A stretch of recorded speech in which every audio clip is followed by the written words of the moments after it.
Okay, I welcome you all, and as all of you know that we have been talking about a very ideal hypothetical potential which we call as Dirac Delta potential, and yesterday we talked about it and we tried to realize this Dirac Delta potential.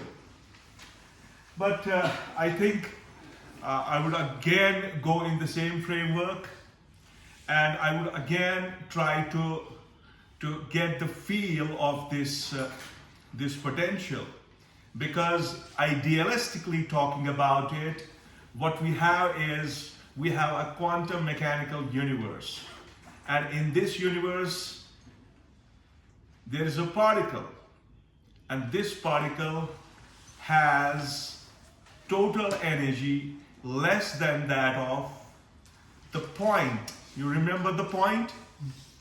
Less than that of the point of infinite potential. What we say x equals 0. At that point, the potential is infinite. In yesterday's case, the energy of that particle was less. Okay, it was less than that of the strength of that infinite potential. And that's why what we saw yesterday, we saw there is just one bound solution to this problem. And we calculated the energy. And that energy was calculated, and that energy gave us an idea that if you deal with an infinite point-like potential, which is delta Dirac potential, then the particle is definitely going to be trapped. The potential will not leave him, it will be trapped. There is a maximum probability for this particle to be trapped in this infinite potential. So this is the bound state way of thinking about these potentials. And now this particle has energy greater. It has a tendency that when this particle will encounter that point, it has the tendency to cross this potential. Are you getting my point? Now see, you are in a quantum mechanical universe. If I go back to the classical world, in the classical world you have a particle, right? This particle, you will hit this particle to the wall. If the energy of this particle is less than that of the wall, the particle will bounce back. Classically, this particle will not penetrate the wall, right? And at the same time, if I tell you that this particle has energy greater than that of the wall that it is facing, then there is 100%, this is 100% reality that this particle will cross this. It will break the wall and it will go on the other side. It will go on the other side, right? But here what we have a quantum mechanical particle. And this quantum mechanical particle is in a quantum mechanical universe. And this particle is what? It's a spread. It's a superposition. It's a superposition of n number of waves, a wave packet. And it has energy greater than that of this point potential. This point potential it's just a point potential. I again trying to stress, it is not a hole, it's not a pit, okay? But in order to resolve this problem, we try to resolve this problem in vicinity of this point. Because at the point your physics is, your mathematics will fail. So you try to compile your problem in such a way that you try to go very close to that that needle of potential. It's a potential of needle. It's a needle-like potential. And then we try to obtain the results. So what we have now? Now your particle has, it has E greater than that of the Dirac Delta potential. You remember?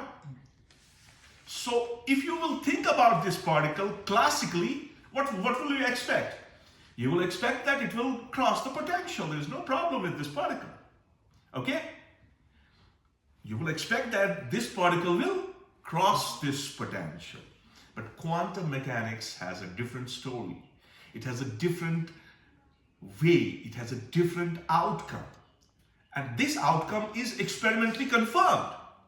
We confirm these results experimentally. Are you getting my point? Are you with me? Okay? So, now, when this particle has energy greater than that of this potential, your problem is translated from bound state problem to scattering.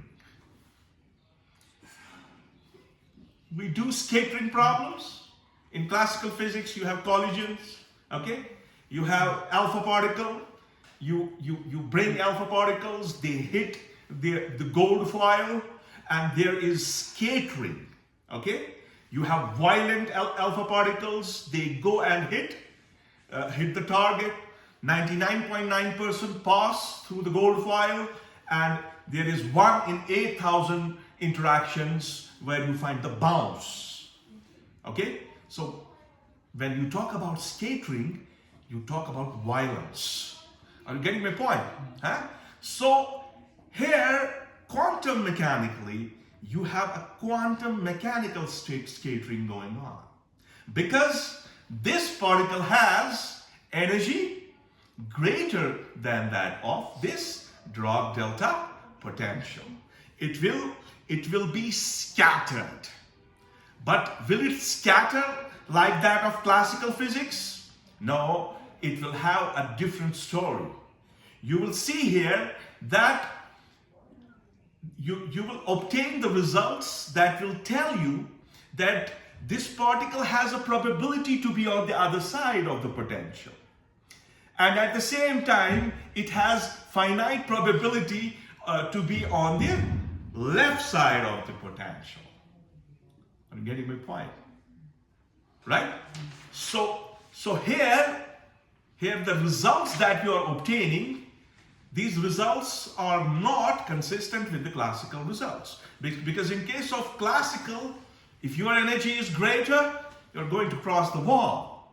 But here, even if your energy is greater, you have a probability of being on the other side.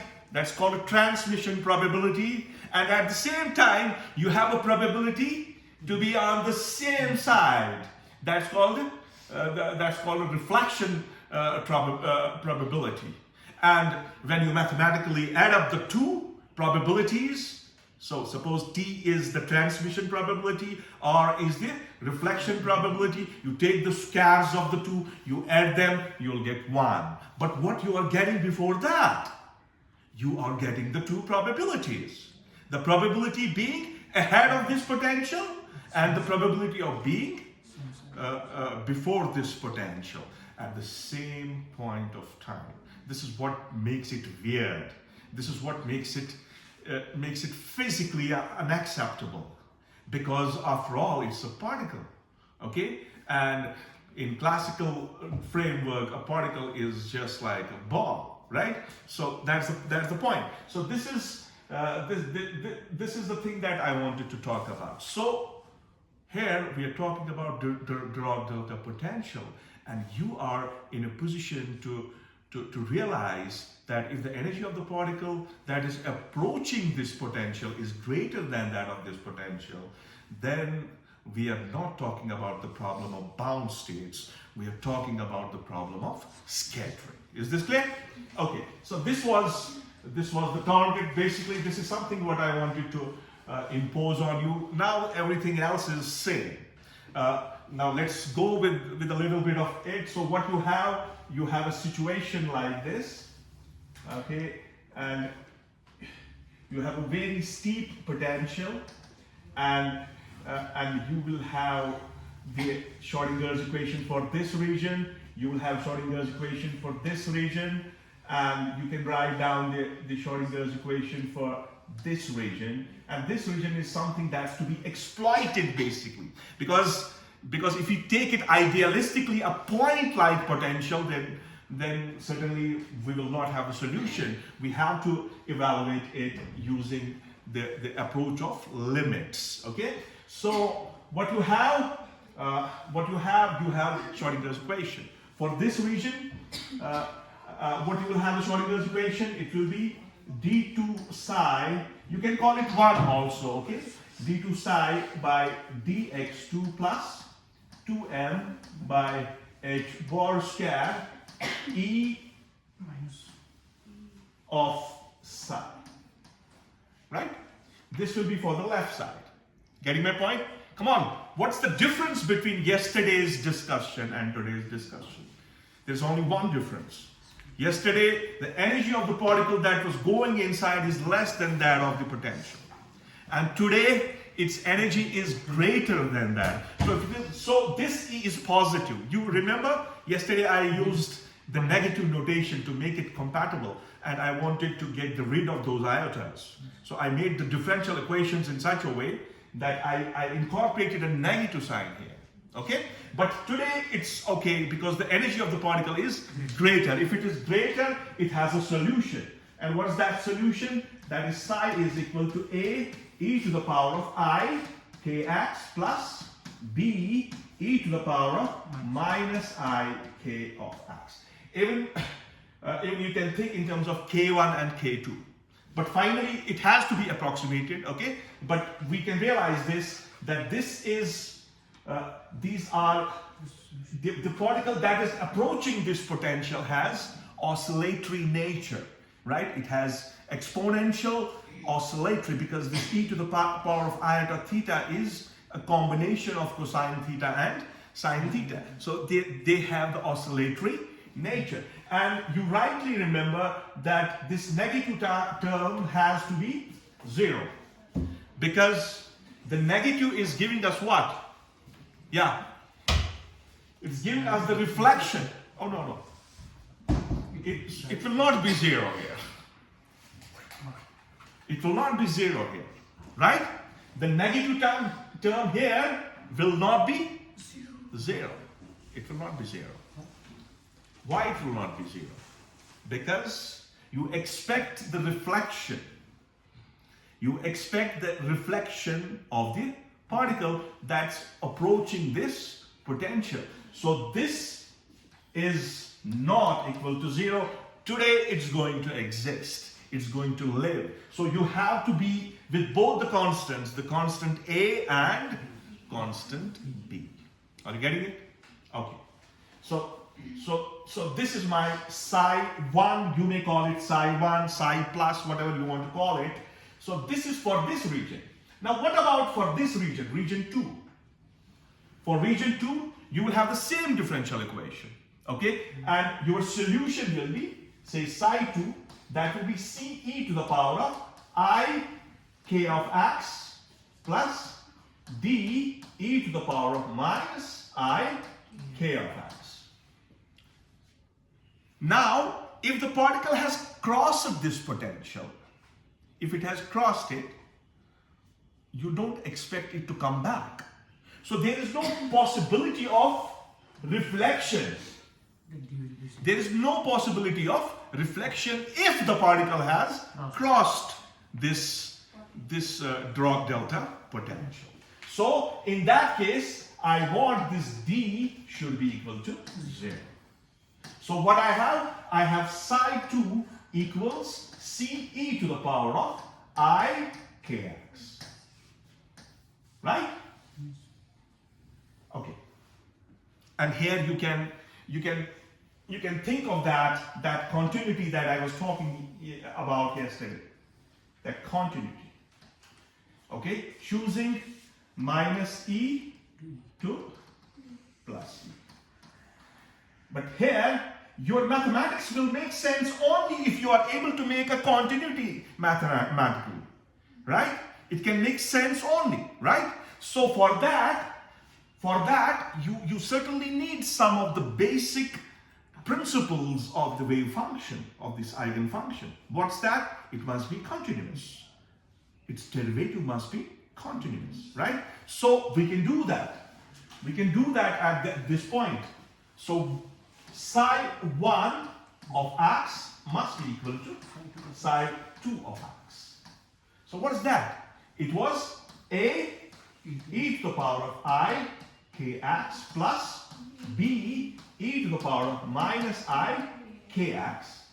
This must be equal to c e to the power of I kx. But what will be x at that point? I'm talking about that point. It is 0. When you have that infinite Dirac Delta potential. So this is basically psi 1 at x equal to 0, psi 2 at x equal to 0. So you will see this will give us 1, this will give us 1, this will give us 1. So what we'll get? We'll get a plus b is equal to c. Right? Right? Now, if psi is continuous, its derivative has to be continuous. Right? If its derivative has to be continuous, so you will take the derivative of this and the derivative of this. Okay? So what will be the derivative of a e to the power of, that will be I. Now you differentiate this k. In the left hand side I call it k1. In the right hand side I'll call it k2. Okay, so I k1 a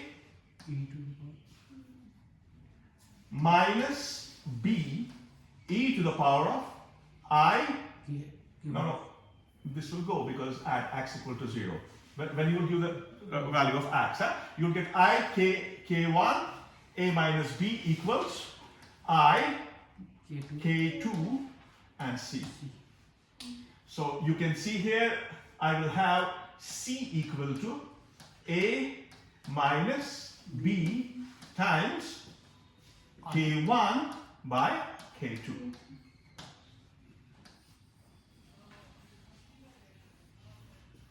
This is just making use of the boundary conditions and getting the relations between these coefficients, because you define those transmission probability and the reflection probability in terms of these coefficients. So that algebra part you will do yourself, but here we want to do the physics of it. Okay, so where have we reached it now? Now what we want to exploit? We want to exploit the Schrodinger's equation at the point.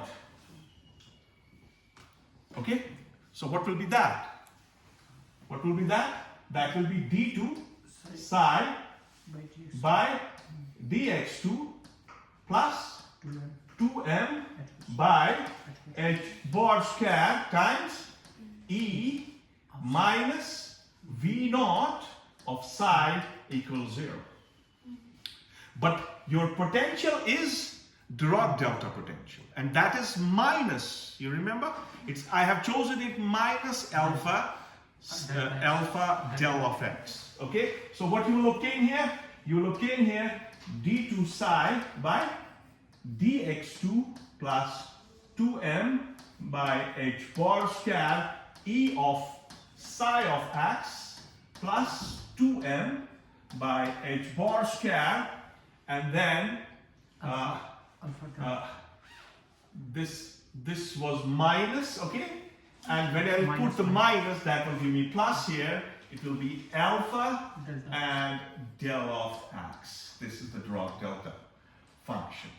Okay, so now what will I do? I will do that integration part, right? So because I want to give the limits, I want to boil down this problem close to that infinite point-like potential. So what would I do? I will integrate. So if I integrate it, I will integrate it from here. Minus e to plus e. So this is minus e to plus e. Then you will have d2 psi by dx2. Okay. Then plus 2m by plus integral 2m by h 2m by h bar square. integral Yeah, then you have e psi of x psi of x, and obviously it has to be dx, it has to be dx. You're integrating it with respect to dx, so minus e to plus e.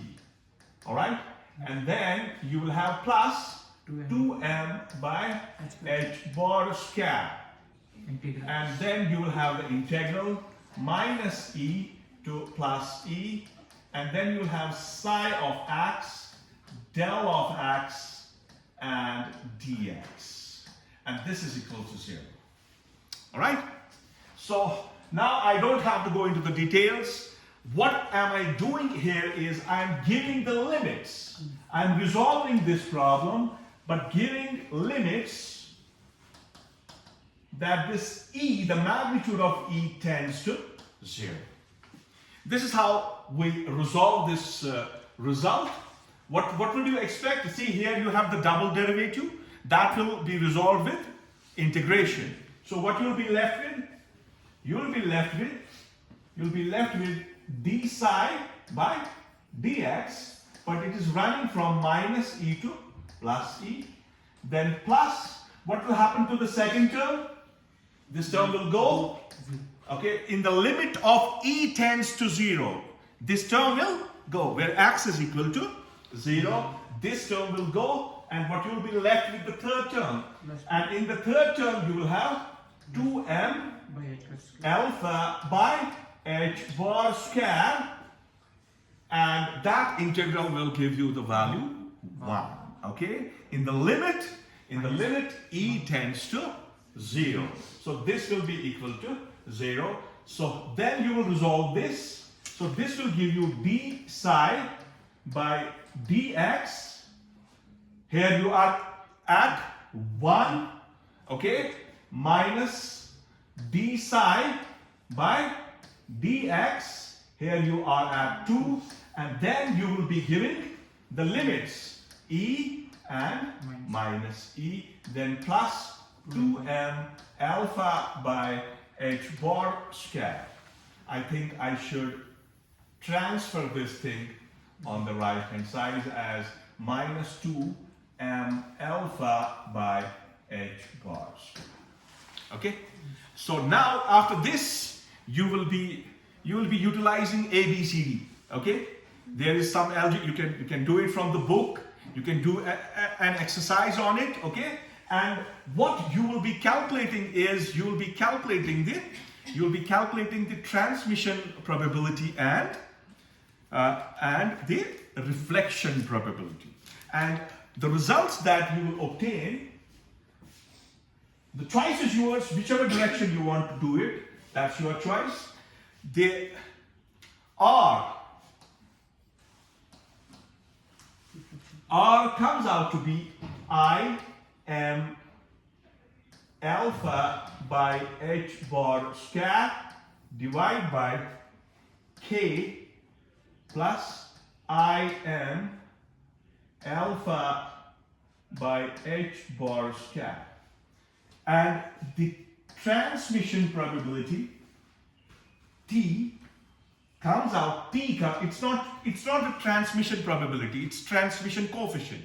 It's not the reflection probability. It will become that when I will take the complex conjugate of it. Okay, so here you will have T transmission coefficient will be K by K plus I m alpha, here it has to be minus, okay, alpha by h bar square, and you can test it. So what you will see when you will take the square of this r square and you will add it with the square of t, so this is your reflection probability plus transmission probability. The square of this will give you 1. But what have you mathematically obtained here? Mathematics is, it's there, the algebra is there, the manipulation of constants and the things that you are interested in, you can do that That will be an assignment for you. But the point here is that you have a particle in a quantum mechanical world. It has energy greater than that of the infinite Dirac Delta potential. It is not completely able to cross the barrier, right? It has a probability to be on the same side, and at the same time it has a probability to be on the other side. See, the result is verifying us, because when we add up the two probabilities, what we get? We get 1. Now what does it mean? What does it mean as long as the philosophy of quantum mechanics is concerned? I want you to interact with this now. Can you tell me now what it means now? Yeah, come on. Come on, be loud. Yes.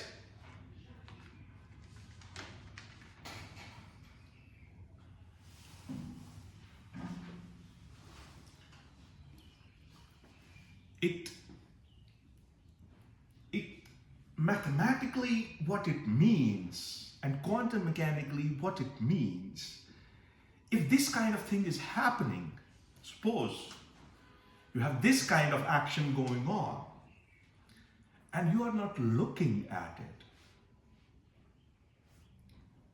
the particle is present both on the right side of the potential, and at the same time it's present in the left hand side of this potential.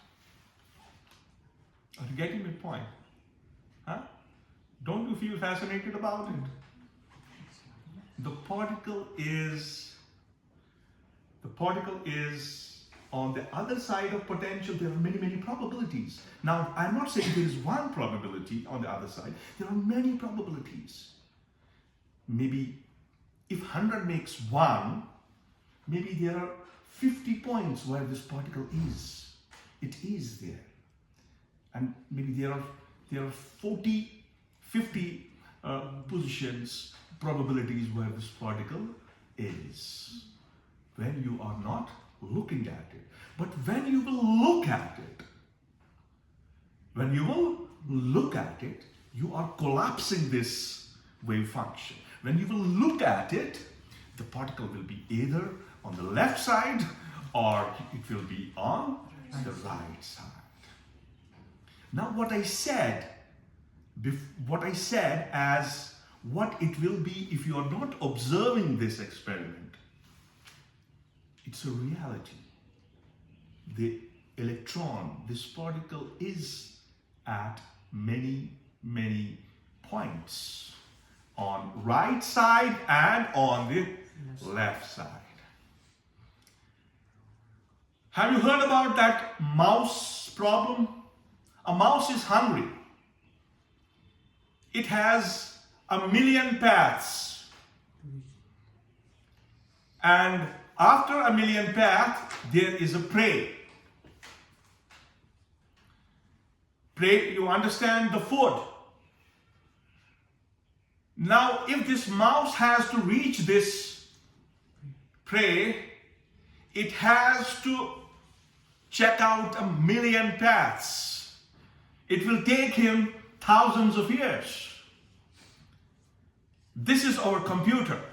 This is how mobile phones, this is how our supercomputers work.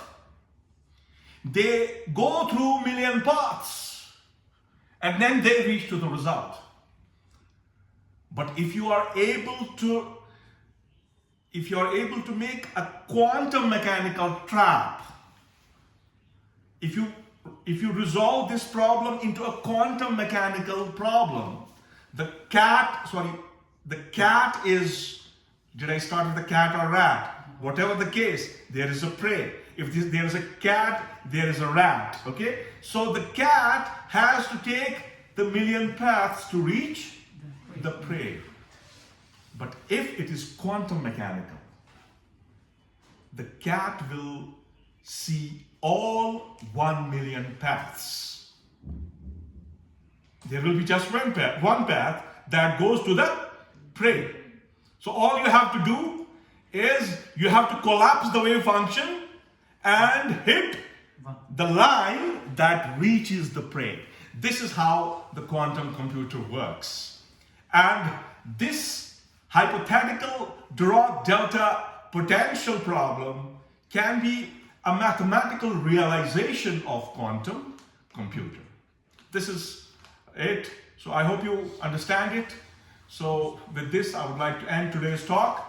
Okay, I hope you understand, and I hope I'm able to explain at the same time.